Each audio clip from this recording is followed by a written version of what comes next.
Oh, yeah, there's in one of the Bond movies, there's a famous bit of like a guy, an extra's just sweeping, but his brush isn't even touching the fucking floor. It's just one of those amazing things where it's like, clearly no one expected him to be spotted, but you do and you can't unsee it. Yeah, yeah.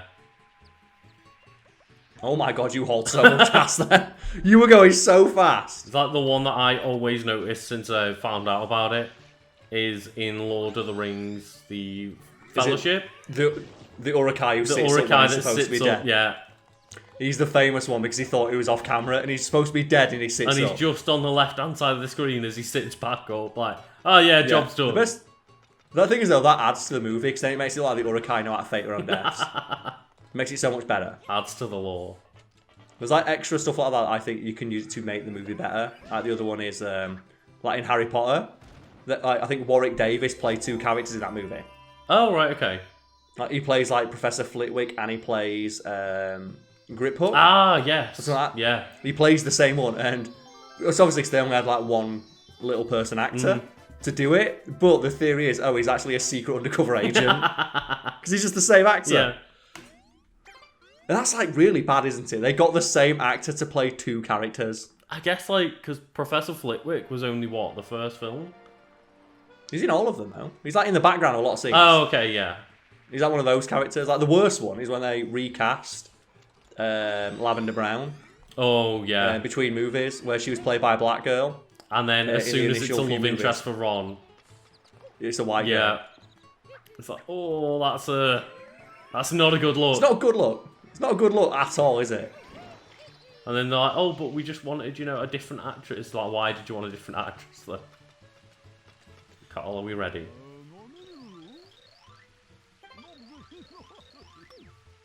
A single I don't coin. have a single coin. Mario's poor. Damn it. He's poor as fuck, man. Just think, why do you collect coins in this world? I don't know. So let's go underground. Let's find a couple of coins. What should there be no coins? Oh, hang on. I think there might be a little one down here. No coins. There we go. Nice and easy. You're balling now. There we go. Mario's balling. Mario's got enough for like 9 a coins. coffee and a sandwich now. We don't know how much that's worth. No, we don't. Like, going back to Harry Potter, like, how much is a fucking galleon worth? Yeah. Like when J.K. Rowling said, it's like worth a $5. Is that really? $5? Is that it? She said, yeah, it's worth about $5 because she just pulls it out her ass, doesn't she? Oh, yeah, she does. Oh, there we go. Ah! Oh my god. You just bought that. That's pay to win. So apparently one shine is worth 1 coin. No, it's not. But it is to this guy. That's another one. Like, we paid that guy, so like, we paid for the coin. That's like that they predicted gaming where it was going to go. Man. Mario was on like they had their finger on the pulse of where gaming was going. With pay and get a shine. Oh man, isn't it amazing to go back and think like what was the most egregious microtransaction back in the day? Oh, the horse armor. Horse armor. It was the number one with a bullet. The example of how fucking greedy developers and are. it was $250 for like armor for your horse. And then you go look at Genshin Impact, as we just talked about, people paying like $40,000 to get skins for their waifus. Yeah, and it's like, oh man, that really doesn't look too bad in today's climate of video games. Well, that's what they anticipate, isn't it? Yeah. The boiling frog theory, which I know the frog was lobotomized when it was done. But the theory of like, if you just slowly just wean people on this stuff, they won't know it is bad. It's like NBA 2K. Do you remember like last year where people were outraged that they had like unskippable full-length ads during the loading screen? Yeah. They're back in the game. Oh, really? Like, they took them out, and then they put them back in. And they'll presumably be in next year's game as well, because eventually people will stop... every year, the amount of people who complain about it and the outrage... We'll get less and less. Will get lesser and lesser every single time, until eventually we just accept it as normal. Mm-hmm. So I think you need the rocket boost one, don't you, to get through that door? But it's not through the door. I think you have to...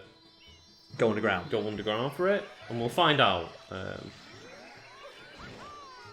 It's like, yep, they anticipate your outrage, and just eventually you'll just get it'll just be the thing that gaming is now. Yeah, and that's what they anticipate because they're back.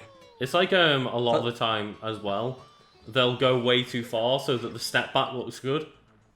Yeah, it's like, oh look, we've actually Star Wars Battlefront been like the sterling example. Oh look, we didn't actually do that. You can now unlock any character you want through normal gameplay. So that's how it should have been from the start. Why do you think you deserve to get praise for this shit? But it's like a lot of the time. Say for example, like the microtransactions are really bad in one game, like Battlefront. Then the next game comes out and says, "Oh well, they're not as bad as they used to be," and it's actually like, "Oh, it's not as bad as it used to be, so it's fine." But in practice, if you'd given us that from the start, we wouldn't have been happy with that either.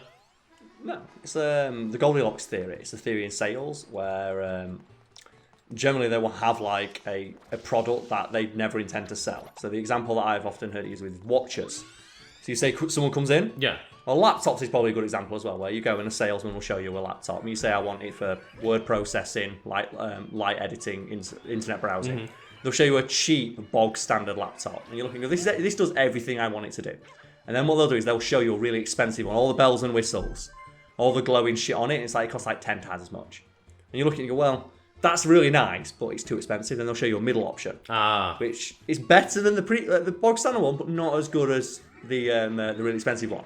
And the way that the theory works is that because you've seen how much more expensive the expensive option is, you can justify the cost of the middle one more. Right. It's the middle one that they actually wanted to sell you.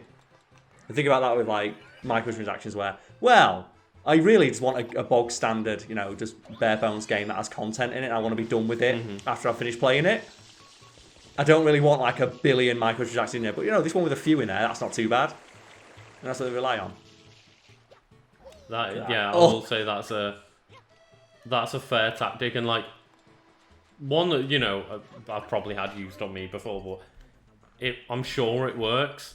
And it must do because like people do it. I've like, if it didn't work, they wouldn't spend millions of dollars putting this stuff in. I suppose I can afford the like £1,000 laptop because the really nice one over there, they were trying to sell me one for like £5,000.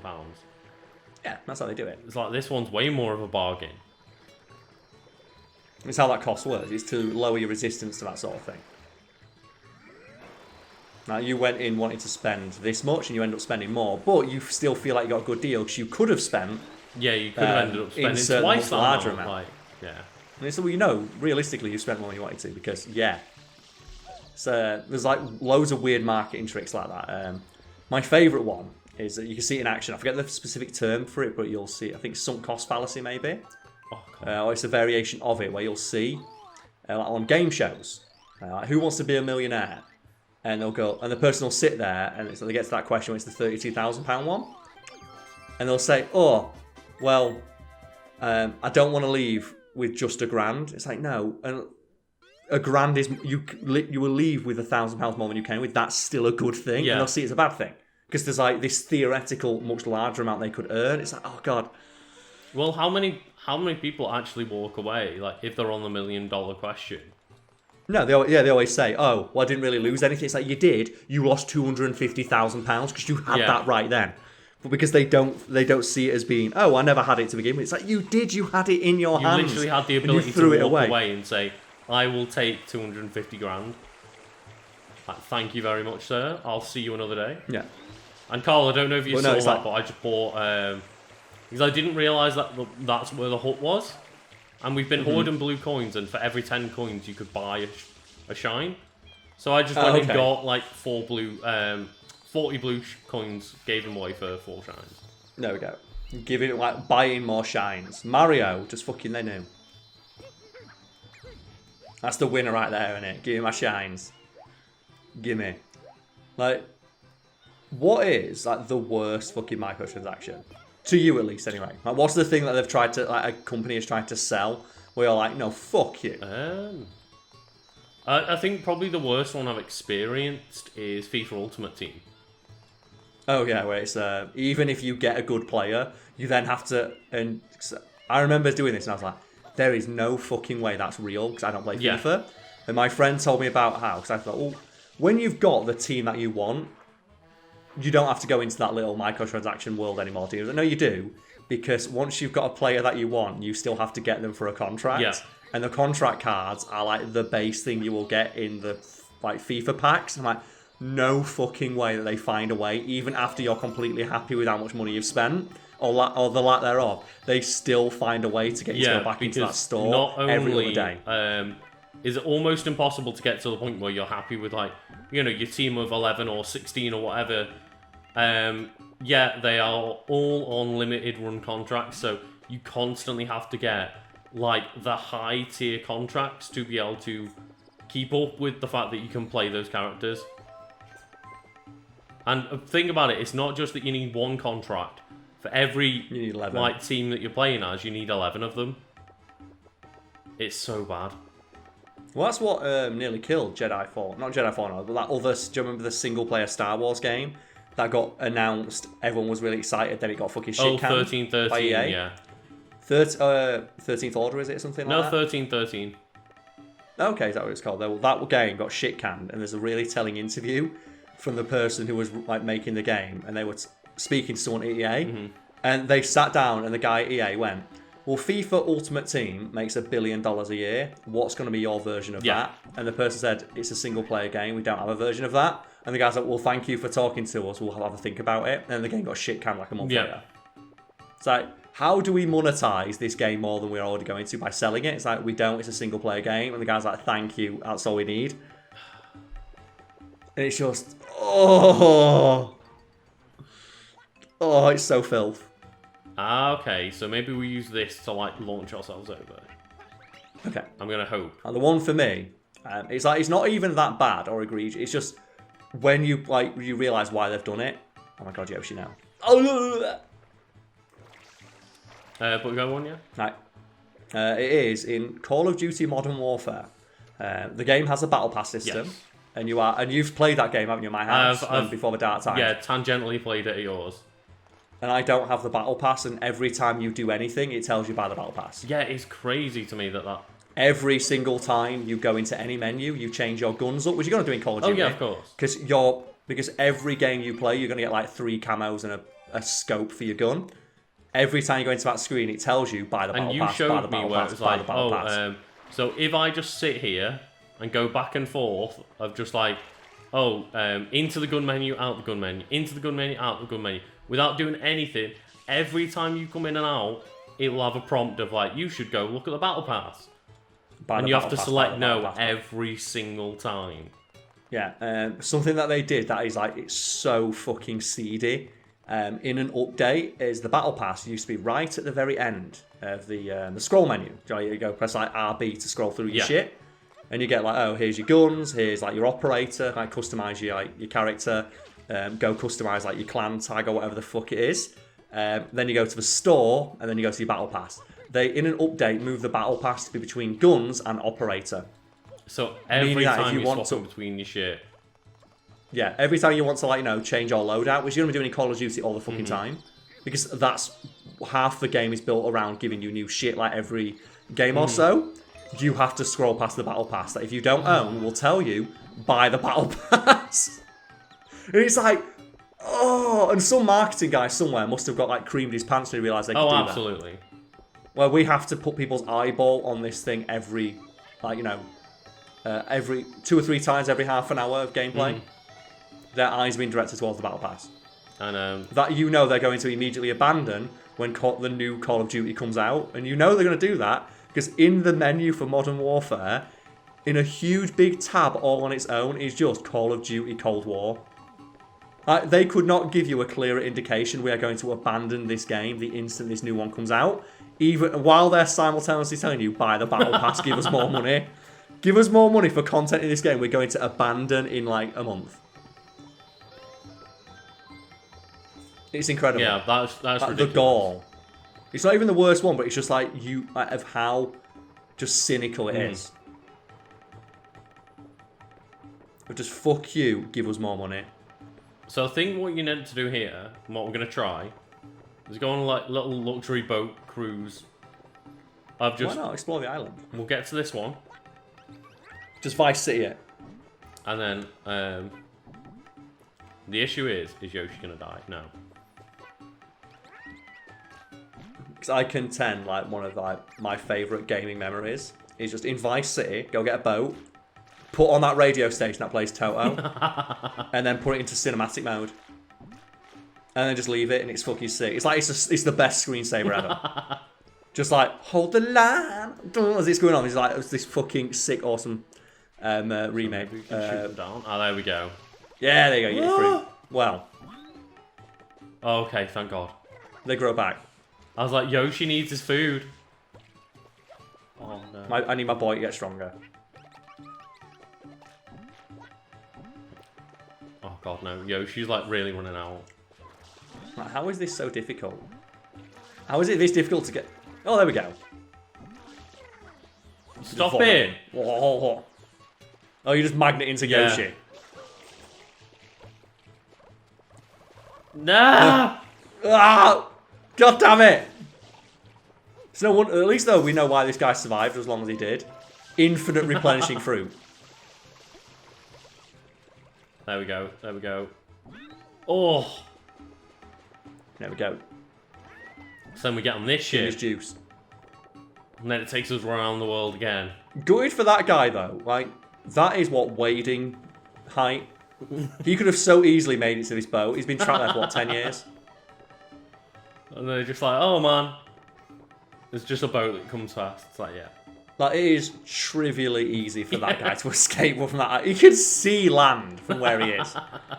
It's ridiculous. Oh man, and like I was listening to a podcast not long ago. I can't remember which one it was, but they were talking about how like, oh yeah, in GTA I remember just sitting in a car and listening to the radio. Oh yeah, it's great. I love it. It's like I've never thought to do that, but I do love the radio stations in those games. Yeah, like Vice City has one of the strongest ones, does, or yeah. like San Andreas with K-Rose FM. Just honest to God, like they should make a screensaver out of it, of just a boat. You go in a boat, just put into cinematic mode and just play the music, and it's super relaxing. Or like just I remember just riding in a tractor listening to some K-Rose FM, just through Mount Chiliad. Oh no! Oh no! No! Oh, the twitchiness of the controls. Oh, they got me. Can you not make that jump though just from the back? Or do you need Yoshi? You need, well, we need Yoshi to get to that island over there. Oh, that's why there's the fruit That's there. the issue, that it'll top you up. That's why there's fruit on both of those places. I was thinking then, is that special fruit that you need? Oh, God. Oh, we don't need the pineapple. He wants, like, whatever that is, like a mango or whatever. Just hurl the pineapple into the ocean. Fuck you. So we'll give him one more try. Give it the old college try. I'm like, oh, like, fuck it, across the rooftops. Like, Mario ain't got time for this. He really hasn't. Oh, He's having a really Toad. fucking rough day, is Mario. Like, Mario's having a really rough fucking day. I think Yoshi's having a rougher day, to be fair. Well, no, because he respawns every time. It's a different Yoshi. This is the same Mario. It is. Every time. So what I'll do is, ooh, there's a boat there. Oh. There we go, perfect. Oh, this Yoshi is very slidey. Oh, camera. I just waited the moment you land and I just saw the camera immediately fight. It's like, fucking hell. Really? Okay, so we might be able to do what is like as well? a quick transfer. About video games as well, and just the idea of, no, fuck you. No! Oh, god damn it. Like, Okay. Touching water, instantly dying. Yeah. God, I hate that. Like, I hate, I like, said one more insta-kill try, but water. let's give it one more actual try. Yeah, that wasn't a proper try. That was like a fake try. Those other tries all like, no, they were pointless. They were all good. No, but already starting to see the flaws. The cracks are beginning to show in this game of flawed masterpiece. No. It is a solid 6 out of 10 game so far. I wouldn't say it's a 6 out of 10. I'd say just like that pachinko level. Oh yeah, but that's the thing. That's a fundamental like broken aspect of this game. Yeah, but I think there's like 120 shines in the game, and you need like 65 to beat it. So it is that argument of like, yeah, but you can just skip past that shit. But it's still in the game. Yeah, and especially like someone thought it was a good idea. Where, it's an isolated level. Like I remember there was the behind the waterfall where, yeah, that is part of like the idea of going through the world and getting like the 8 shines on every level, I think it is. Like going behind the waterfall was part of like essentially the main quest. Whereas that pachinko one is just its own separate thing where nothing else will be affected by it. So I think that's a bit more acceptable when you can completely get away with just going no fuck this.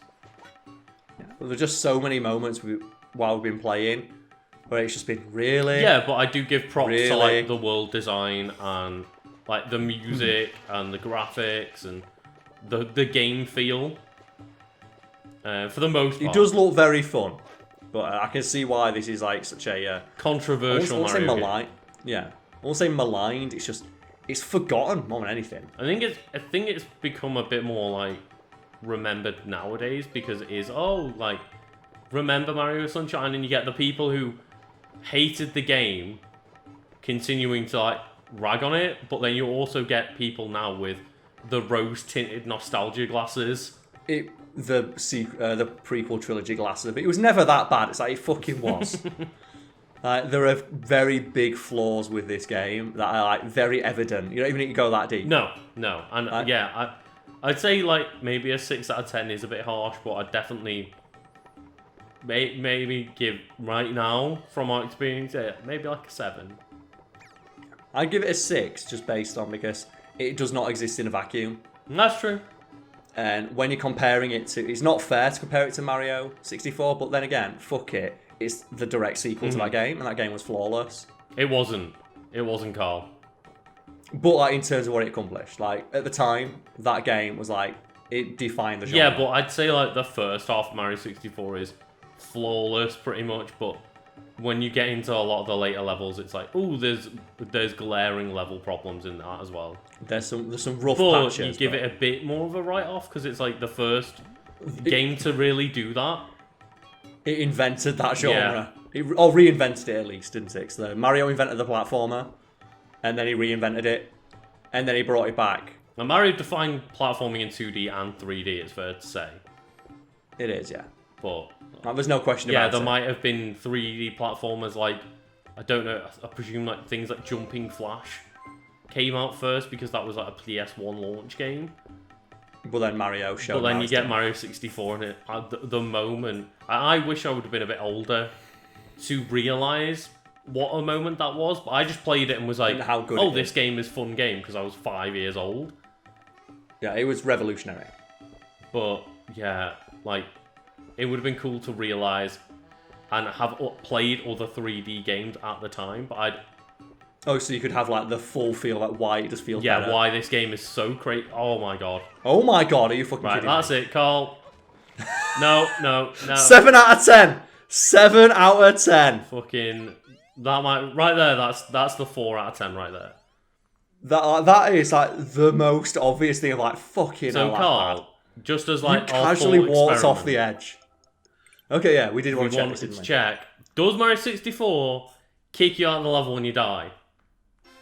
Like, I'm curious. I don't remember it doing that. And I'll just go into my save file that's already been started. Oh, that's amazing. Yeah, that render. You know that's like a promotional image that they just dug up out of a fucking file. And that's awesome. Okay. Oh, touch his face. I remember having more fun doing this. This was like... This blew my fucking mind as a kid. So they really wanted to show off the 3D model, didn't they? Yeah, they did, yeah. And this was like, I believe that face was just, look, this is what the N64 could do. Like, they couldn't put much else on the screen other than that face. But fuck it, it looked like amazing at the time. Oh my god, like, you just don't realize how fucking fast Mario is. Like, there's just something about his momentum and the fact and he the one thing that, like Mario Sunshine misses is just the, oh wait, that long jump. Yeah, that jump. So you go into Bob on Mountain. Are we going to Bob on Battlefield? It's the only place you can go because it's like the best level. Yeah! Backflip into it. I'm doing it, Karl. You didn't even need to tell me. It's so fucking cool! Just... Oh, then you get that. Ba, ba, ba, ba, ba. So just kill yourself. Right, come on, Goomba. Do it. First Did you Goomba in the ever game. use that punch as a kid? This is his moment, Karl. He's been waiting for this. Yeah, Goomba number 1 has never got this kill. I think as well about how fucking tough Mario is. He could take like 10 of these. He's running away, he's scared. Like Mario's squaring up to him. God, this is such a good fucking soundtrack. No, just come on, Goomba. You've got this. You can always just go attack the bomb. Won't that do more damage? It would, but I want this. I want the first Goomba in the game to just take me out, Karl. He's got this. Oh god, this soundtrack. It's just. It is in my memory forever. Oh. Arrivederci. Oh god, that end screen as well. Oh, it does. You do get kicked out of the level. So I guess it holds up better because that animation of jumping into the paint is just so much more iconic. There's so much stuff in this game I forgot you could do because I just ran and jumped everywhere like a jackass. Why does Mario crawl? Like Samus can, but Mario can. Look at him crawling away. I'm gonna go on holiday. I don't need this. I'm going to fucking Delfino Island. That sounds like a blast. He's just like, no. Fuck this. Get out. Like, oh god. Super Mario fucking 64. It's so good. I can't wait to play more of the other game. Why is that in the game? I forgot. Why? Lucas, zoom in. Try and get the camera to go right on Mario's anus. There we go. You can do it. Now crawl towards the. Oh no, that's like the first person mode that you can't. Look, he stood like fucking Akuma. Look at this fucking Rugrats crawl on the go. Oh god, man. Look at this fucking video game, more like. Yeah! Best platformer ever made. Oh god, that. Oh man. Do you know the most annoying thing about this game though? Is that it gave rise to that fucking post on Reddit that goes viral every 6 months of, oh, Mario has the best contextualized camera in a video game. Yeah. And it's because there's a Lakitu filming you the entire time you play. Yeah. And it's so fucking... we know. People know. Stop fucking talking about it. Oh, but yeah, thank you for watching us not play the best Mario game.